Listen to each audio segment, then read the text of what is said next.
महाराष्ट्रात आजही सण उत्सव काळात सांस्कृतिक धार्मिक कार्यक्रम घेतले जातात। तर हिंगोलीच्या गोरे गावात 160 वर्षांची ही परंपरा आजही जपली जाते। अनंत चतुर्दशीला गणेश विसर्जनाच्या दिवशी गोरे गावात बापांची भव्य मिरवणूक काढली जाते आणि आज मिरवणुकीत दैत्य भवानीची कम्प्युटर आणि मोबाईलच्या काळात जुनी परंपरा हद्दपार होत आहे।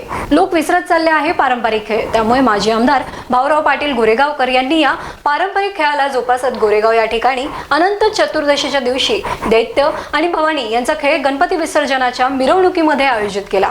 खेळ खेळला जातो आणि हा खेळ पारंपरिक असल्यामुळे पंचक्रोशीतील नागरिक महिला या खेळाला पाहण्यासाठी मोठ्या उत्साहाने सहभागी झाल्या होत्या। महाराष्ट्र ही संतांची भूमी आणि या संतांच्या भूमीमध्ये अनेक खेळ उत्सव सण पारंपरिक पद्धतीने खेळले जातात।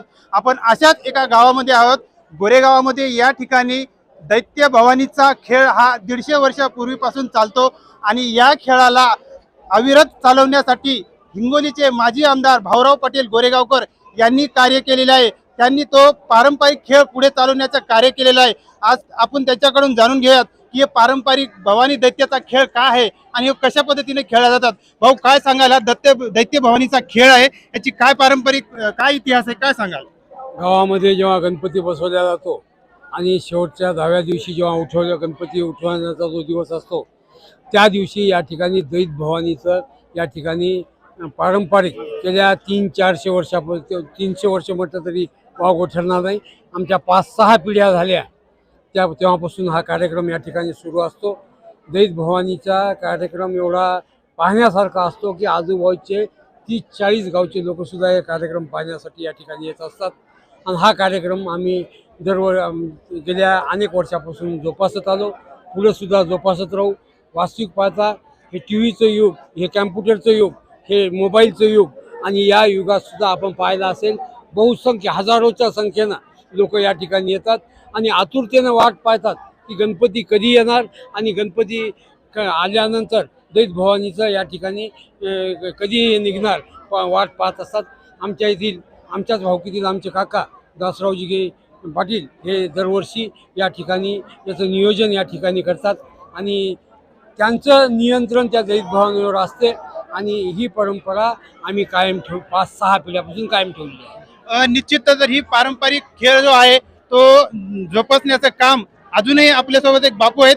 बापू, काय सांगाल? हे पारंपरिक दैत्य भवानीचा खेळ आपल्या गोरेगावामध्ये चालू असते, याची काय वैशिष्ट्य आहे, काय इतिहास आहे, काय सांगाल? त्याचं वैशिष्ट्य म्हणजे असं आहे की ही जुनी परंपरा जवळपास 160 वर्षापासूनच सुरू आहे।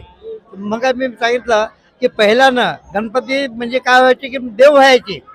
गणपती त्यावेळेस म्हणजे नव्हते जुन्या काळामध्ये आणि देव व्हायचे।